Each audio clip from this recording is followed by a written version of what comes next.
Hey guys, today I want to talk to you about Dragonshire, and particularly I'll start out with the basics and then I'll get into a little bit more of the pro strategy and what you can do on Dragonshire to help you win the game more often.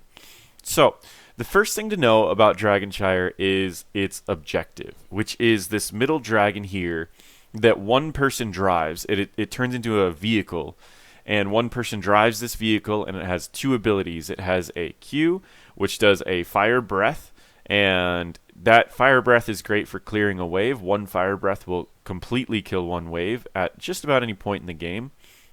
He has an auto attack that does a lot of damage, and he has a W, which after a channel time, you charge at someone and you knock them really far away.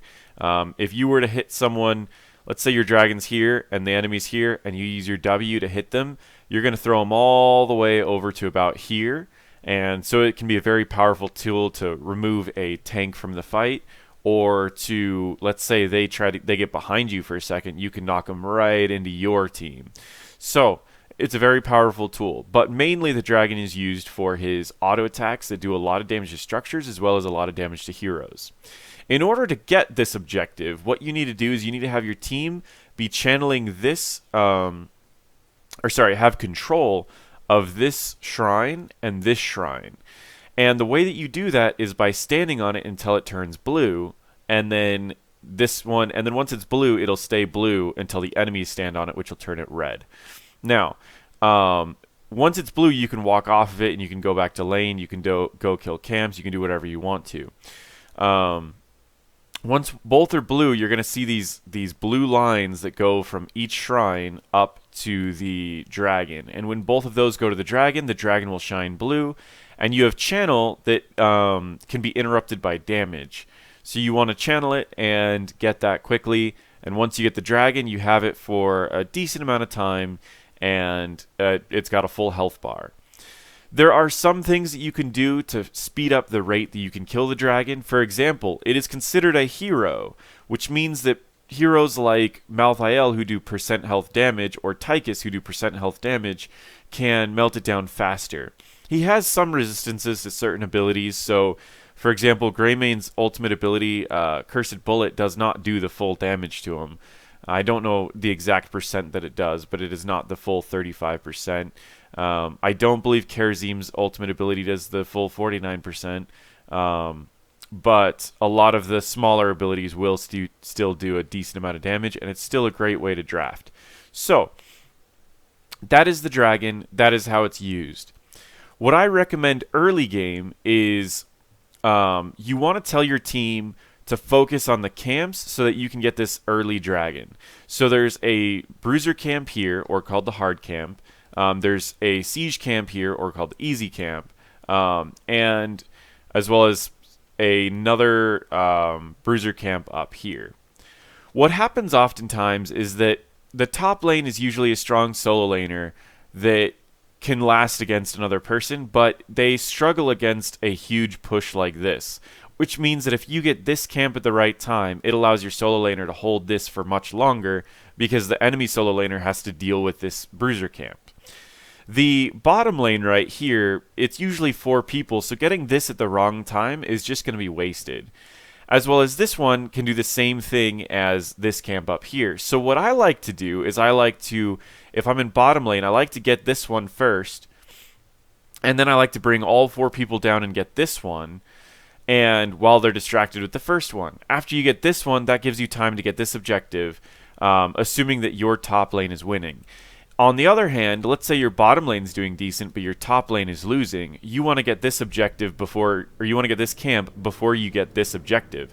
So if the enemy laner is distracted with this, your solo laner can get this. You've already been winning the 4-man. You get this really quick. Now it's pushing, and you'll have everything available to get the dragon.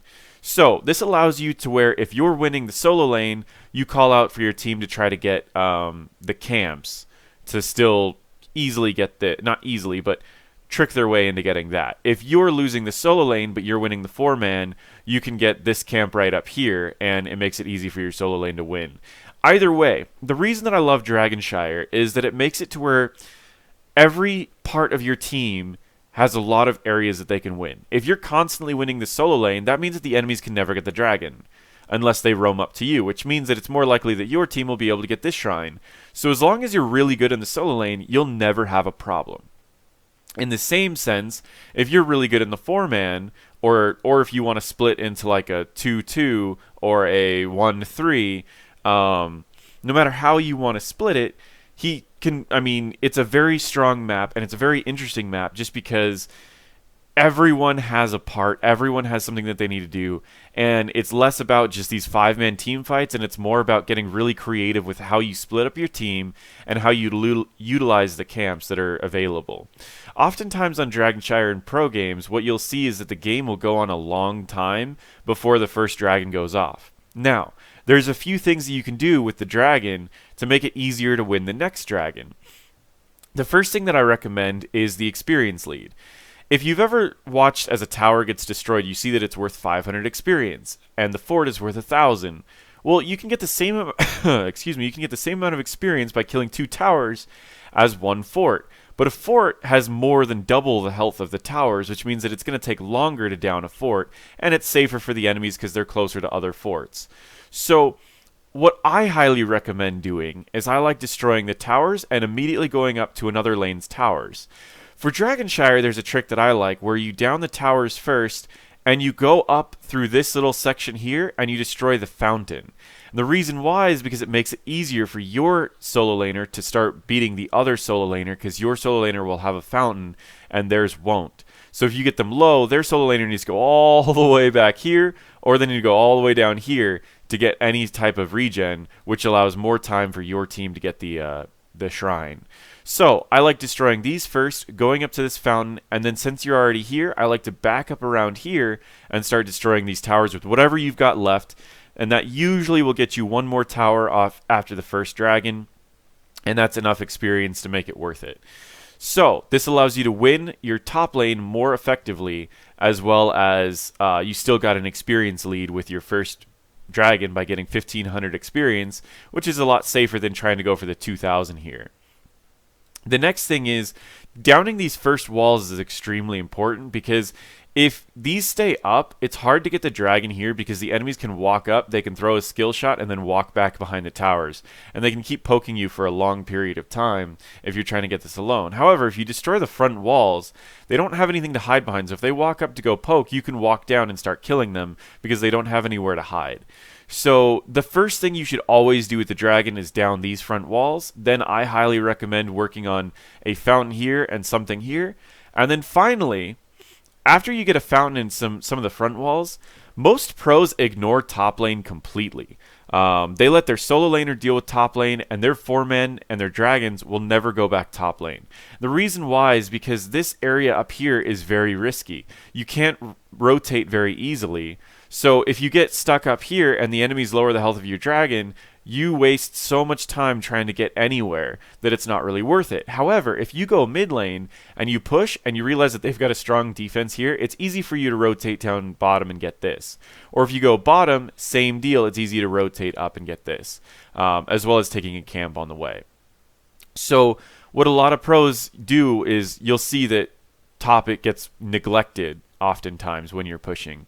And that's what I recommend as well. When you're in the dragon, I like focusing on bottom lane, just because once you get catapults out there, you can focus anywhere else in the lane or on the map, because you're always having catapults pushing bottom lane, which means that you'll likely keep this objective forever without needing to get camps or anything like that. And then you can focus on doing top lane later or mid lane while they're distracted with bottom lane's catapults. So with that all being said, all of the strategies that I recommend, let's kind of go through a pro game very quickly. This is against Heroes Hearth and No Tomorrow. I haven't seen this. I don't know who won. If I have seen it, it's been a while, so I just don't remember. Oh, before I get into this, I want to share the drafts. Last time I said that I would make my own tier list for this. However, Solemn has already made a tier list. Solemn is on Tempo Storm, one of the best pro teams in North America. And it's probably the best pro team in North America right now, and one of the best teams in the world. Solemn put a tier list, and the thing that I want to tell you about the tier list right now is he put a lot of very strong heroes that are S tier on like every map, but there are heroes that are specifically good on this map that got moved up quite a bit, like Tychus, for example. And this tier list is good, but you also need to understand, don't just pick someone who's high on the tier list if you don't know why they're higher on the tier list. Medivh, for example, if you're in low rank and you're picking Medivh just because he's high on Psalm's tier list, that's not really going to do anything for you. The reason that he's good on the tier list is because the way that the map is laid out with these really long like rows in here, it allows Medivh to, instead of your team having to rotate all the way around here to save a camp, you can simply place a portal here, have everyone jump in and kill the invaders that are on your portal. Or sorry, whoa there. You can use the portal to kill all the invaders on your camp. As well as Medivh thrives because in these fights, they're all small fights in between here, so you can quickly portal your team that wants to be like, they're right here. You can portal from here down to here, and they can immediately help out in the fight here.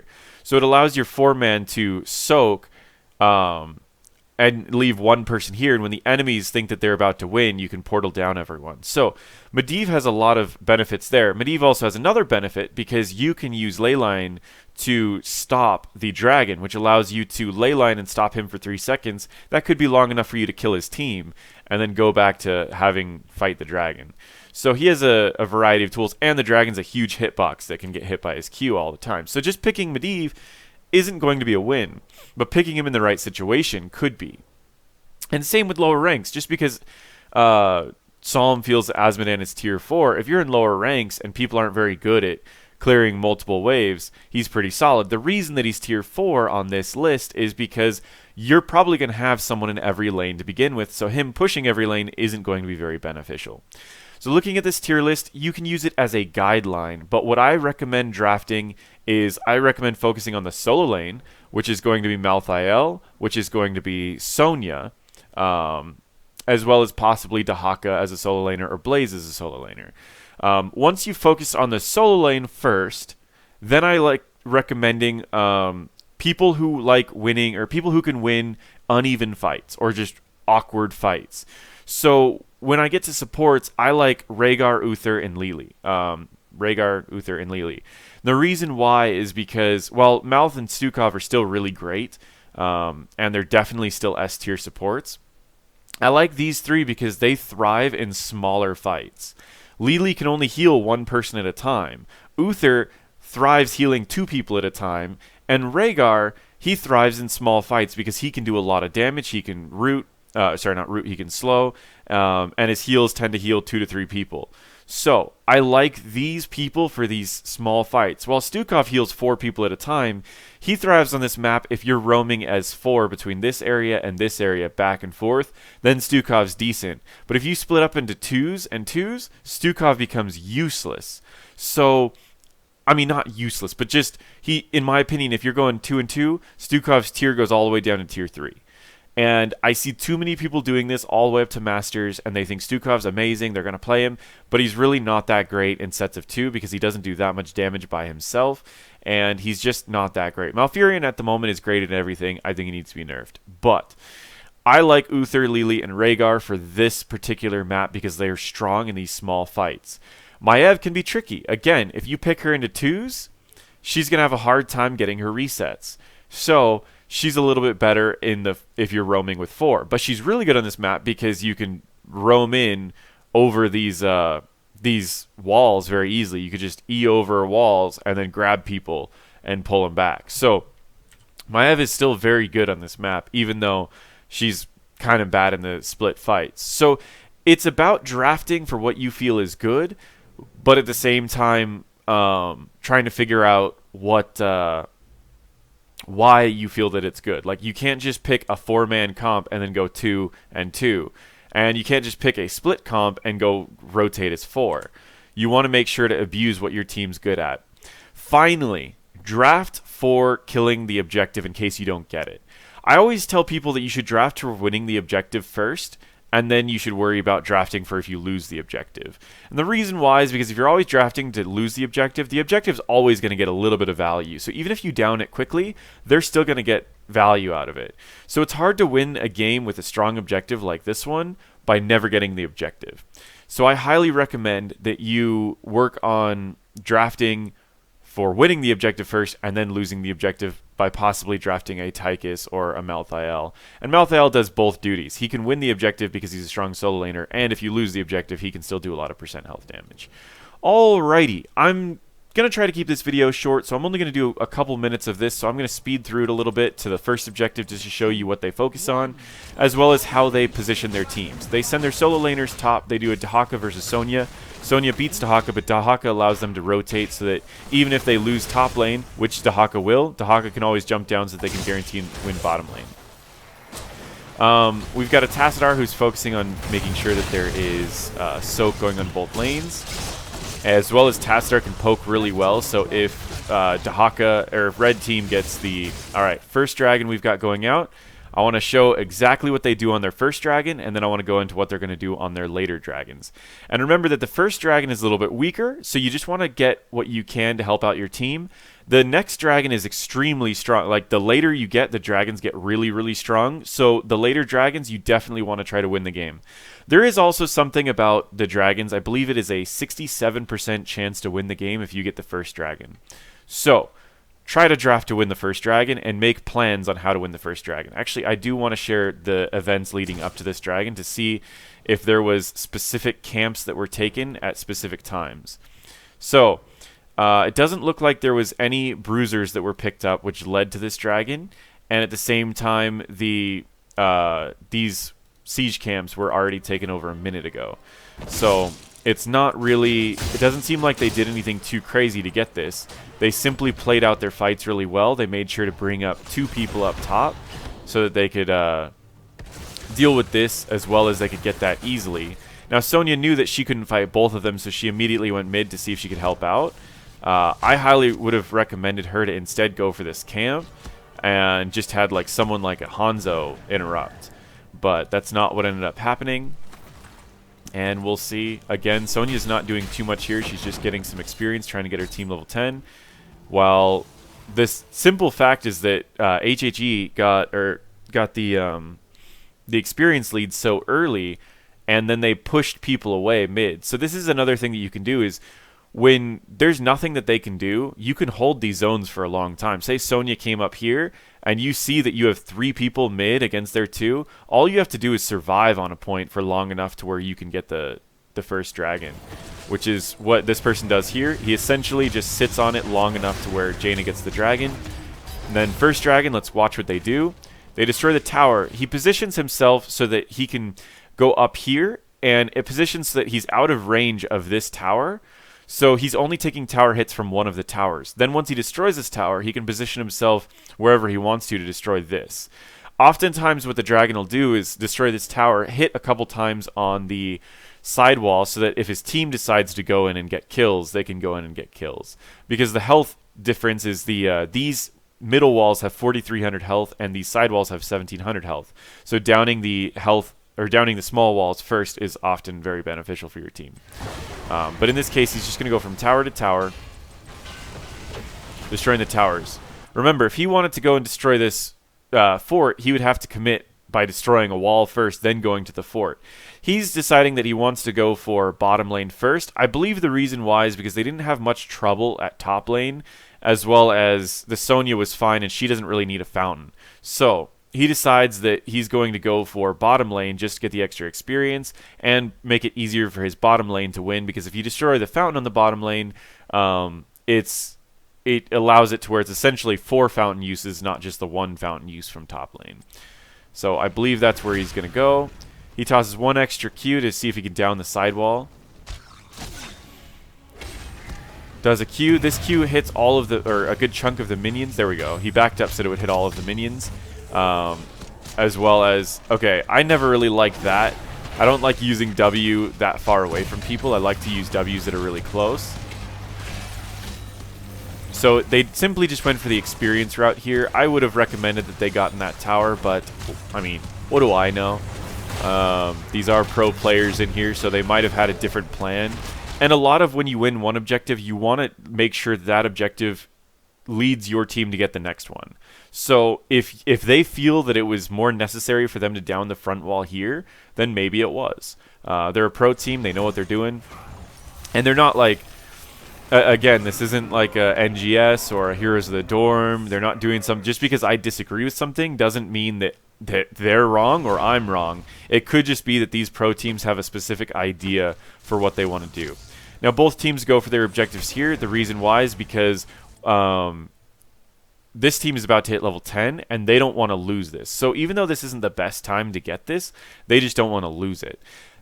While red team, it's not so much that they're doing it because they don't want to lose it. They're doing it because they want to hit level 10, and they want to go for a steal or an objective or something after that. You can see that they're preparing for maybe the neutral camps when they hit level 10. And again, whenever you hit 10 first, and when you win the first objective, you're likely going to hit 10 first. So you want to get neutral camps, and you want to force the enemies to fight. Blue team decides to get their camp quickly just because, again, they don't want them invading the camp later. So they want to get everything that they can.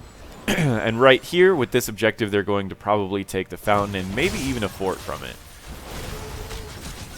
You could see the root went out immediately as the hook went out, because if the hook would have landed, it would have pulled them into the root. I don't actually really like this combo unless you're going to land it on what's his name, Hanzo, because if you landed on Rhaegar, you could still land a root, like, even without that, because now you just wasted the root. But again, pro teams, they know what they're doing. So with level 10, they pop their ults, and they go nuts. Get a bunch of kills. This allows them to get the fort, and this is how you push an objective win to guarantee that you're going to win the game. Because a lot of times people will win an objective, and then they'll just kind of all go back to lanes and start resetting. But since you have a level lead, you want to abuse this level lead. They also still have Dahaka who could jump in whenever he wants to, but you want to abuse this level lead by getting as much value as you can, especially on a map like Dragonshire, where you want to force this into a win. I see too many people, they get their like 1 or 2 things and they're done. Alright, but I want to keep this video short, so I'm going to speed up till the next objective, which will likely be picked up by Heroes Hearth as well, now that they have so much value over the enemy team.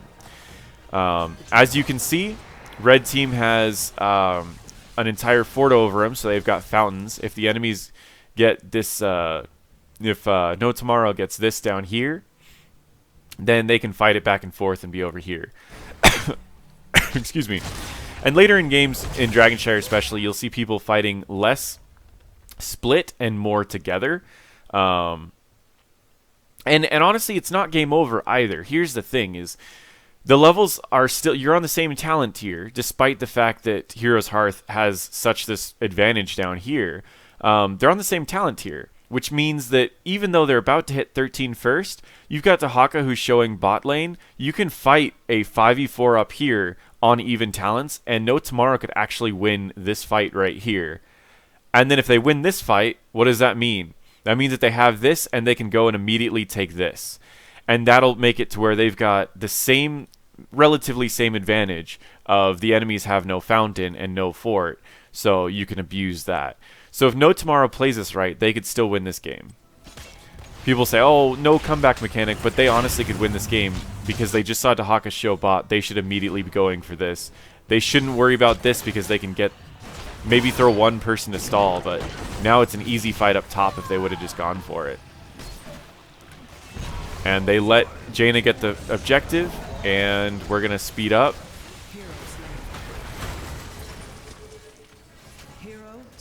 They use the objective to get some kills.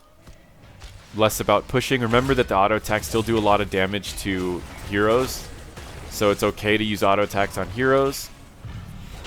And they down the fort. And again, you can see how little pressure they're even worrying about for top lane. It's because it's so hard to push down here. A lot of people call it the Bridge of Death. Some people call it the Throw Bridge, just because it's very difficult to do anything because you're clustered in a small area. So against someone like Tassadar, who has AoE auto attacks and has W that's hitting for a lot of damage, he can cover this entire bridge with damage, and your team has nowhere to run. As opposed to down here, where they can go up here, they can go down here, there's this huge zone. Or here, where again, they can go up here, they can go down here, there's a huge zone. So, let me finish off for the last objective. Looks like they don't even need the objective because they hit level 16 first. So they gotta keep 3 kills, they win the game, they don't even need the objective to finish. So that is Dragonshire. Use the objective to give yourself an advantage. Use the advantage to give yourself another objective. Keep doing that until you have a level lead and you can win the game. It's pretty simple. There's a variety of methods to help you get the first objective, and I recommend drafting for the first objective and not worrying about percent health damage. As you can see, they drafted for the objective, they didn't draft her fights. Stitches is very good in these small fights because if you try to come in to contest, Stitches can pull you in, Malfurion can root you, and then you're dead. While Dahaka allows you to win the objective because if he stays with the group as 5, they win the fight and Dahaka can grab the other one afterwards. Or Dahaka can solo lane and then join his team to guarantee that they at least win one. They drafted to win the objective. They didn't draft in the case that they lost the objective. They ended up winning the objective. They used that objective to get them an experience lead, to get them another objective. I've said objective 40 times in the last 2 minutes, so I apologize. And I hope you like this. If you guys like the series of me breaking down each map and what you could be doing, leave a comment below and I'll do more. I'll go through all the maps. If you really want me to make my own tier list for this, I can. I just don't really want to. I'd prefer to share Psalm's tier list, which I will add in the comments below. If you have any other questions or any other tips for this map, feel free to throw it in the comments below. Thank you so much for watching.